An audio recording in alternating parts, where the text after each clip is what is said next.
ভিডিওটা দেখে না হেসে পারবেন না। একজন লেখছে হুজুর নির্বাচনের পর যদি নবীর ফারহানা আপনার কাছে বিয়ে বসতে চায় তাহলে আপনি তাকে বিয়ে করবেন? শীতারে তোরা এসে কোত্থেকে প্রশ্ন করো? হ্যাঁ, খান নির্বাচনের পরে তিনি ফাঁস করবে, ফেল করবে, তো মুসলমান হিসেবে পুরুষ কয়টা বিয়ে করতে পারে? আমারও তো 3টা সিট খালি আছে, তো কেউ যদি বসতে চায় আমি তাকে না করবো না, কি আমি তো পুরুষ? নির্বাচনের পরে যদি রুমিন ফারহানা আপনার কাছে বিয়ে বসতে চায় তাহলে আপনি কি বিয়ে করবেন? কি তেরে তোরা এসব কতুরে এসব প্রশ্ন আনে? হ্যাঁ, নির্বাচনের পরে তিনি পাশ করুক, ফেল করুক, হ্যাঁ, আর নমিনেশন কোনো ব্যাপার না, উনি টেকনোটেট মন্ত্রী হইতে পারে, এরকম চিন্তা করস কা?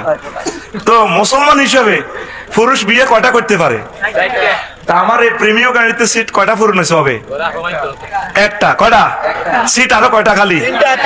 তো 3টা। আমার সিটে কেউ বসতে চাইলে আমি তাকে না করব না।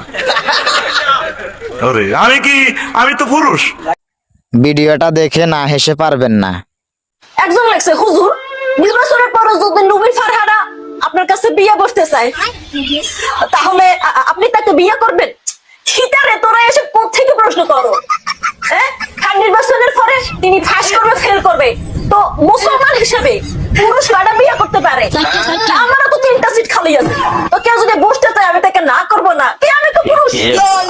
নির্বাচনের পরে যদি রুমিন ফারহানা আপনার কাছে বিয়ে বসতে চায় তাহলে আপনি কি বিয়ে করবেন? কি তেরে তোরা এসব কতুরে এসব প্রশ্ন আনে?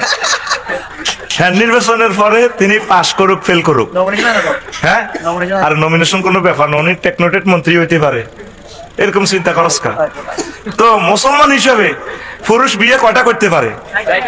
তা আমার এই প্রেমীয় গাড়িতে সিট কয়টা পূরণ হয়েছে হবে? একটা। কয়টা সিট? আরো কয়টা খালি? তো 3টা। আমার সিটে কেউ বসতে চাইলে আমি তাকে না করব না। আমি তো পুরুষ।